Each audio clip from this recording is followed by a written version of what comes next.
ఎక్కడి నుంచి వచ్చారు? నిర్మల్ డిస్టిక్. నిర్మల్ నుంచి వచ్చారా? అవును. ఎట్లుంది కాంగ్రెస్ ప్రజాపాలన? రేవంత్ రెడ్డి రైతు డిక్లరేషన్ విషయంలో ఏ విధంగా? రేవంత్ రెడ్డి అనేది అని దొంగ మాటలు, దొంగ హామీలు చెప్పి ప్రభుత్వంలో కూర్చున్నాడు సీఎం ముదల. కానీ మనం చెప్పుకోవద్దు, కానీ ప్రజలు వ్యతిరేకంగా వచ్చింది. దొంగ హామీలు చెప్పి ఓట్లు వేసుకున్నాడు, కానీ హామీలు అని నెరవేర్చలేడు. 10 ఏళ్ల అభివృద్ధి ఏం జరగలేదు, రైతులు ఆత్మహత్య చేసుకున్నారని చెప్పి ఇక్కడ స్థానిక ఎమ్మెల్యే మాట్లాడుతూ ఉన్నారు. ఏ విధంగా చూస్తారు? 10 ఏళ్ళ రైతుల గురించి కేసీఆర్ సార్ రైతు బంధు, రైతు బీమా ఏం చేసిండో ప్రజలకు తెలుసు. ఇప్పుడు రెండు ఏళ్ళ ఏం జరుగుతున్నది ప్రజలకు తెలుసు. 2.5 ఏళ్ళ ఏం జరుగుతున్నది ప్రజలకు తెలుసు. మళ్ళీ గెలుస్తాడా కేసీఆర్? అది ఎందుకు గెలాడు భయ? ఎందుకు గెలాడు చెప్పు? ఎందుకు గెలాడు? ప్రజల మధ్యలో ఉండేటోడు కేసీఆర్. మన కేసీఆర్ ఉండేటోడు, ప్రజలకు మంచి చేసేటోడు, రైతులకు మంచి చేసేటోడు, ప్రతి ఒళ్ళకు మంచి చేసేటోడు.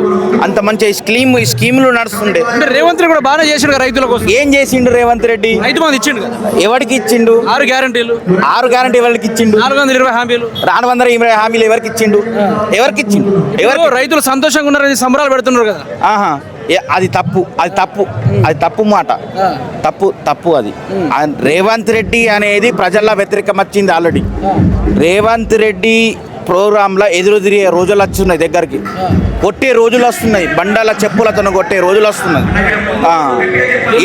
గెలిచేది మళ్ళీ నేనే 100 సీట్లతో గెలుస్తా, 10 ఏళ్ళు పరిపాలిస్తాను. అది గాంధీ ముచ్చట. ఆయనతోని 100 ఏళ్ళు ఏడుకెళ్ళి గెలుస్తాడు. ఏం పని చేసిండని, ఏ హామీ నెరవేర్చిండు? ఎక్కడికి వెళ్ళి గెలుస్తాడు? ఏడ గెలుస్తాడు? రేవంత్ రెడ్డి అనేది దొంగ ముచ్చట్లు, దొంగ బూతక మాట్లాడుతాడు. దొంగ ముచ్చట్టు మాట్లాడుకుంటా ఏమన్నా అంటే జైలుకి పంపిస్తాడు, ఏమన్నా అంటే జైలుకి పంపిస్తుండు. ఎక్కడికి వెళ్ళి జైలుకి పంపిస్తావా? మేము ఉద్యమ నాయకులం. ఏ జైలుకి పంపిస్తావు? అక్కడ పంపి మేము ఉద్యమంలో వెనక ఆడలేము, ఇప్పుడు ఎందుకు వెనక ఆడతాం? ఉద్యమంలోనే వెనకాడలేము, ఇప్పుడు ఎందుకు వెనకాడతాం? మా కేసీఆర్ ఉన్న అంతకాలం, మా కేటీఆర్ సార్ ఉన్నంత కాలం మాకు ఏ భయం లేదు. ఆయన ఏ జైల్లో పెట్టినా మేము ఉండగలుగుతాం.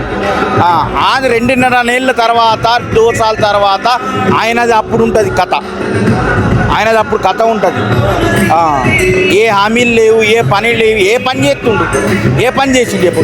తులం బంగారం అన్నాడు. తులం బంగారం ఎవరికి ఇచ్చిండు? షాదీ ముబారక్ లేదు, రైతు బంధు లేదు, రైతు బీమా లేదు, ఏం లేదు. ఎవరికి ఇస్తుండు? ఈ స్కీమ్లు పెట్టినా చూపిస్తుండు ప్రజలకు. ఎవరికి స్కీమ్ నడిపిస్తుండు? ఎవరికైనా నడిపిస్తుండా? ఎక్కడికి వెళ్ళి నడిపిస్తుండు? ఆయా రోజుల దగ్గరకు వచ్చినాయి, ప్రజలు కొట్టే రోజుల దగ్గరకు వచ్చినాయి. ప్రజలు ఎదురెదిరే రోజులు ముఖ్యమంత్రినే కొడతారా? అరే ప్రజలు ఎదురు తిరుగుతారు, సభలో ప్రజలు ఎదురు తిరుగుతారు. ఏం పని చేస్తుండు ముఖ్యమంత్రి? రాబోయే రోజుల్లో ఎన్ని సీట్లతో గెలవబోతుంది బీఆర్ఎస్? మేము 95 సీట్లతో గెలియబోతున్నది బీఆర్ఎస్. మా కేసీఆర్ సారు ముఖ్యమంత్రి మళ్ళా కాబోతుండు. 10 సంవత్సరాలు మాకు ఎంత డెవలప్ అయింది, ఎంత మంచిగా అయింది ప్రజలకు అందరికీ తెలుసు. అన్ని విధాలుగా మంచిగా జరిగింది. అంటే ఆ ఊపు ఉందా ఊర్లలో? ఎందుకు లేదు? ప్రజలే అంటుండ్రు కదా కేసీఆర్ కావాలా అని. ప్రజలే అంటుండ్రు కదా.